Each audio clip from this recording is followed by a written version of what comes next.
中国给我很大的影响。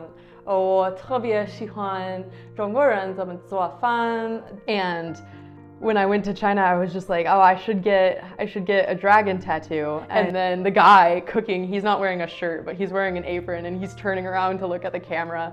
But I really liked going to the places like that where it was like very just home style cooking with so it was such an easy mode of connection, exploring those hole in the wall places where 大家好，我的名字是凯琳，是一个美国人。可是今年的夏天，我有机会在北京语言大学学了2个月的中文。中国给我很大的影响。我特别喜欢中国人怎么做饭，中国人怎么走路，他们怎么生活。I'm definitely in a unique position right now. I think I'm in undergrad at University of Washington studying chemical engineering, but I try to keep my life like fairly diversified. Like right now I'm in a punk band and I work as a line cook at a restaurant in downtown Seattle. So I keep things varied, but yeah, I had the opportunity through University of Washington to spend the summer in China. As Caitlin slowly set foot on this land, the process of adapting to the local diet was also a process of gradually integrating into Chinese life.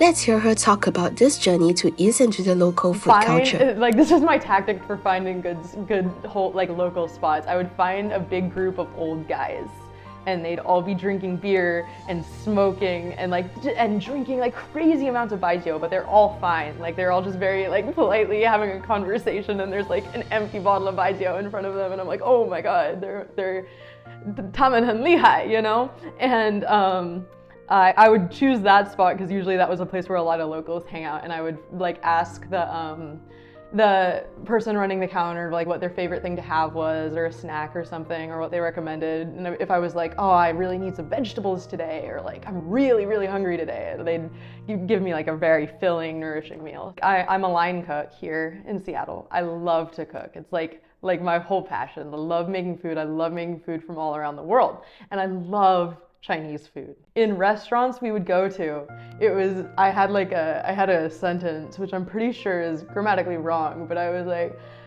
在美国我工作在一个厨房，所以我要看你们怎么做饭，我要学习怎么做中国饭。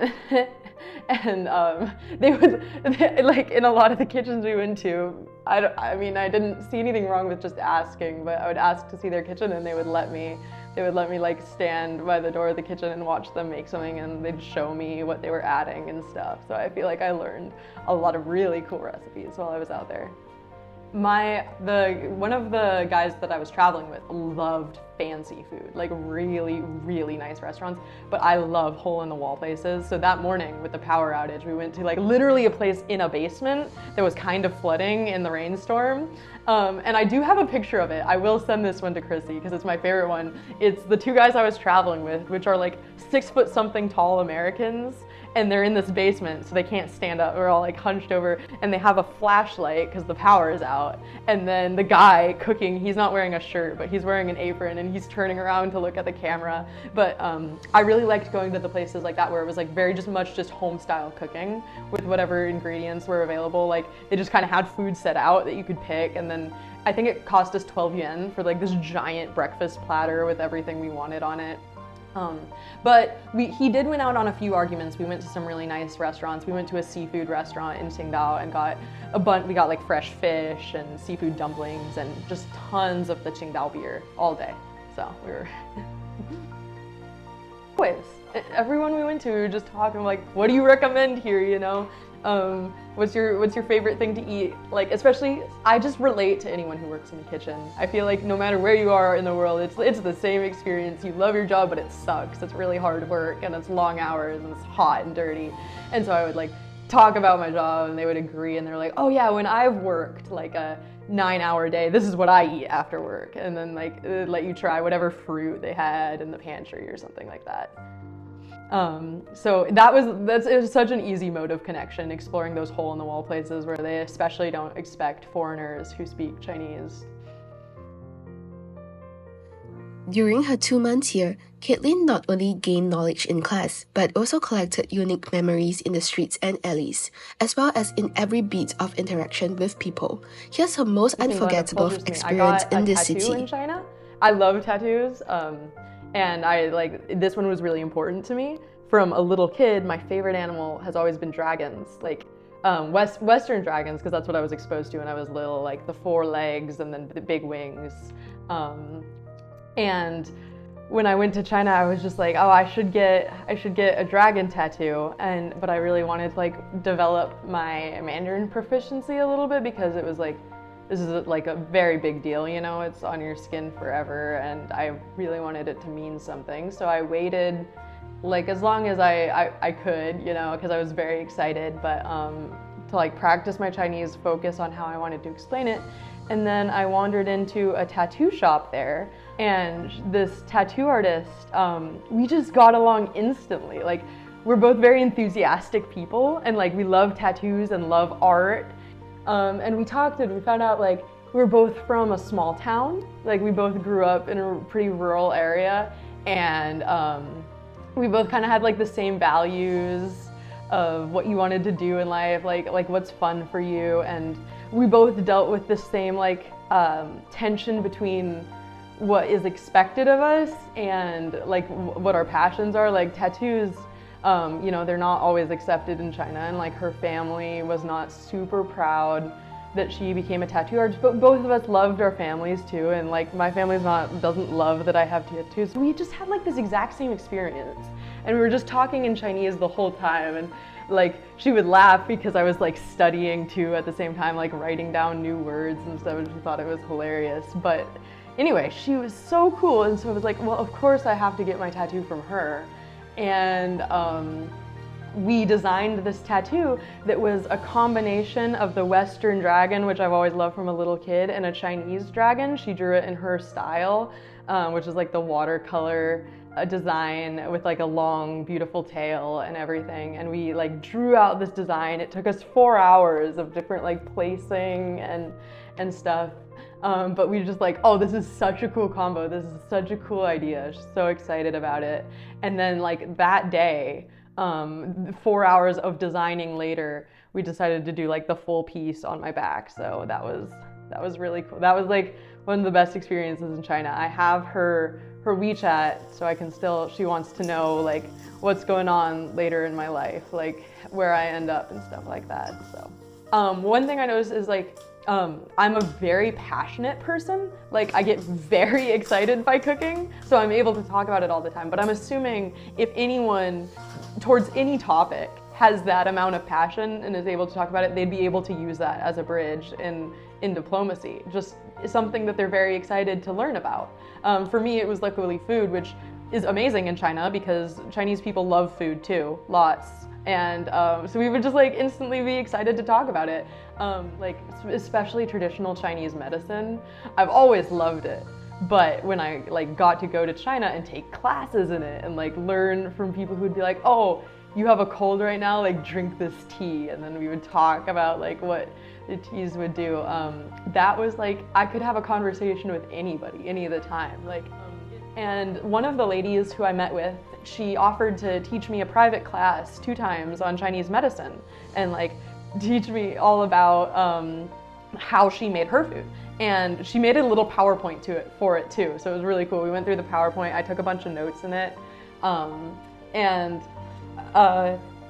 she was really excited to learn about my recipes too. The recipes I've made in the US that are medicinal, using our local stuff, the foods here in the Northwest. I make a lot of stuff that it's oh, this is what I eat in the winter to nourish myself and keep warm and stuff like that. So there was a lot of overlap. And for me, cooking is just so easy because everybody needs to eat. Everybody loves their family's cooking. Everybody has foods that makes them nostalgic. It's just there's no one, not even the most calloused metalhead, like I've been playing a lot of music with my band lately, and even the most callous, like old angry dude, he'll get really excited about like, oh, my mom would make this chicken dumpling soup when I was a kid, and I'll be like very excited about it. And so the same thing in China, you could always find a dish that someone was very excited about.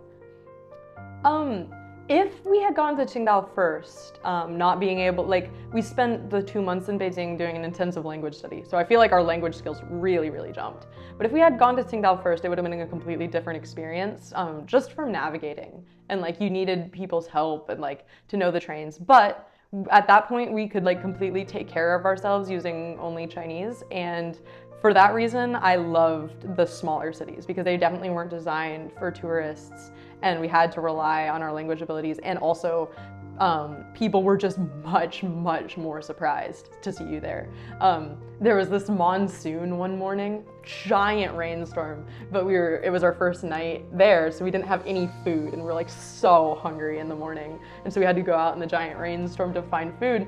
And since we didn't have like rain clothes for that intense of a rain, we just kind of wore like swimsuits and flip-flops and like put like stuff to cover up in it. But we wandered into this tiny hole-in-the-wall breakfast place, and we're like asking, oh, because they were out of power too in the rainstorm, but we're like, okay, like you guys don't have power, but can we still eat here? And they're like, of course. And then they were just very excited, like, why are you here? You speak Chinese. But we talked about the food and getting set up in there. So it was just a very unique experience of like, okay, so we have to like handle ourselves more as locals in this place. Like, there's no one coming to help us if we don't know what's going on. But people were also very friendly in Qingdao. Like, this guy, he met up with us and he's like, oh, you guys aren't from here? Like, he made this WeChat group with the Chinese flag and the American flag as the title of the WeChat, and he was sending us just so many recommendations. He bought us all a ton of stuff. He took us to the grocery store. He gave us an umbrella. He tried to drive us to the place we were headed for the day, but I was like, dude, we cannot trouble you anymore. We have to, like, first of all, we have to get like actual clothes on now that the rain has cleared up some more, but like also it's just like, this is too much. You're too nice to us. The unique experience of co-creating her dragon tattoo with a like-minded tattoo artist was not only Caitlin's most precious souvenir from China, but also allowed her to gradually understand the life attitudes and values of Chinese people. These trivial moments finally converge into her most sincere insights like, everything into would change China. The moment people could find out you spoke Chinese. Most people there were always really polite, like seeing us wandering around, asked us if we need help, if they spoke a little English. But then when we would respond that we could speak a little Chinese, everyone was so friendly. Like, it was definitely the most friendly place that I'd ever met. I don't think I had any negative interactions, like, at all, the whole trip.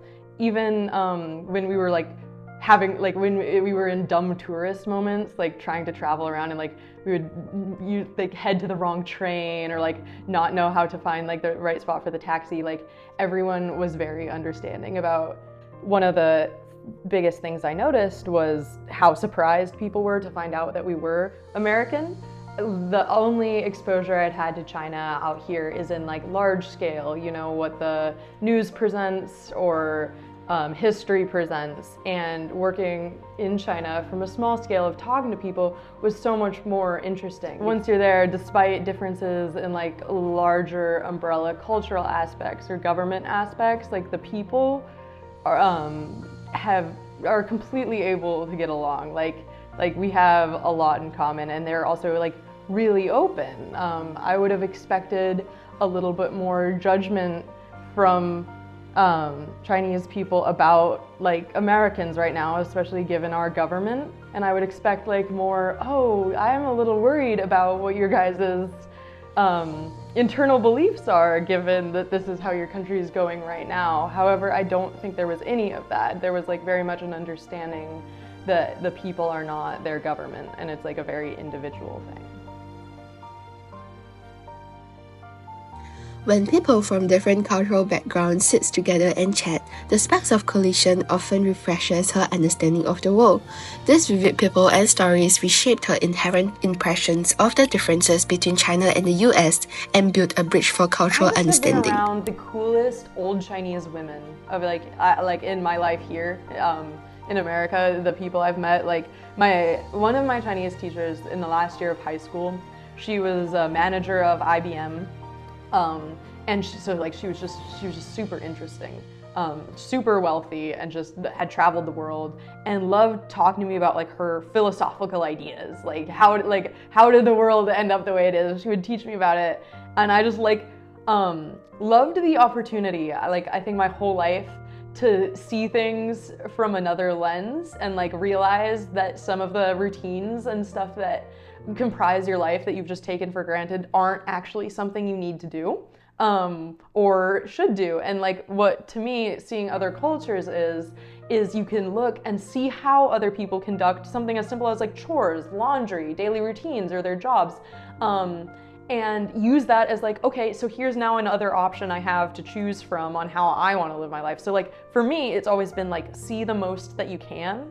understand the most that you can, and then use your own experience, your own judgment to find what works best for you. When you go to a place to explore, I mean, I have not been able to travel very much besides China, but I'm assuming if I were to go to a place like Vietnam, I would love to like explore the streets, walk around and see, but because of the ability to speak Chinese, I had an ability to like understand what was going on, what people saw, like what was on the advertisements, what was in their food, what were the styles of their clothes, and then what type of movies did they watch. I could understand all these things, and I could choose like, oh, well, this is how I want to spend my time. Like I want to do a little qigong exercise, meditation every morning too. Like I like that idea, so I would take like bits and pieces from everything, and I think any opportunity you have to like see any culture that's different from yours and actually understand it, you should take that opportunity for your own development, because like the more ideas from the world you understand, the more connections you can make with any other people. It doesn't matter, like what I've learned in China can help me talk to anybody. Yeah, no, there really is, and I did see like a lot of overlap, you know, like from talking to people I realized like, I don't know, we had a lot more in common than like, you know, anything, like just the same human values of like wanting to spend time with the people you love, like wanting success for your friends and family and yourself, all of those things, like big concepts I found a lot of overlap in. A few differences that I would talk to people about, and like these were all individuals, of course, so I can't claim they like represent a bigger whole, but one lady I talked to in specific, we were talking about the American government right now, and specifically how dangerous the cities are. Like I'm looking out my window in Seattle and I'm like, oh, that's like not a pretty sight right now. And I was really curious if she like frowned upon America, like, oh my God, what a horrible, dangerous place. Like, I just, you know, kind of like wanted to hear, not that it would be that aggressive, but I wanted to hear what she thought about it. And she talked about, she's like, no, I don't think that America being this dangerous with its guns and drugs and other violence, I don't think it's necessarily a bad place. Her perspective was that Americans place a larger value on freedom over safety, and the way that their government is structured is designed to give people a lot of freedom, a lot of expression, and a lot of like just different routes to go in life. And she believed that that was like a lifestyle difference that Americans chose, and in choosing that, their sacrifice was a feeling of safety. Not to say that Americans don't want safety, I'm sure the vast majority do, but on average, they have just this more tendency towards independence than China does. And she was saying, like in China, people really prefer this sense of security and unitedness towards finding individual pathways, at least like in her generation specifically. And because of this difference, like they chose a government and a lifestyle that aligned more with that. And her perspective was that, and I loved it, I totally agreed, that like neither were wrong. It's just like finding which ways like an individual wants to conduct their life. And I happen to love how crazy America is. Like, yes, there are some horrible drawbacks, but I prefer that lifestyle to a very controlled government where everything is so safe all the time. And I just was really happy to see like, oh yeah, so this is our difference in values, but it doesn't affect on how we're going to interact whatsoever. Like, we're having a good time talking about it. I don't claim to be an expert in the meaning, like the symbolism behind Chinese dragons, other than it's a very, very powerful animal, you know, wrapped up in a lot of mythology with different stories. But I knew from being a little kid, like loving Western dragons, like these stories of like ancient beasts that one goes to, like that to conquer or kill or whatever. And that was very different. I mean, I've just always loved them as a concept. But then I also appreciate like the symbolism that they have in Chinese philosophy. So I really appreciated the idea of a combination of the two, because like, I mean, I got to spend a little time in China. I would love something to represent it. And I've also loved the fact that like, I did get to bring like, I kept my own ideas when I was going to China. Like I would tell people that, you know, I'm American and I'm very excited to like see what China does differently and like explore the differences between the two. So to me, it does represent like the beauty in the differences, and then like, you know, they combine to make something totally new and amazing.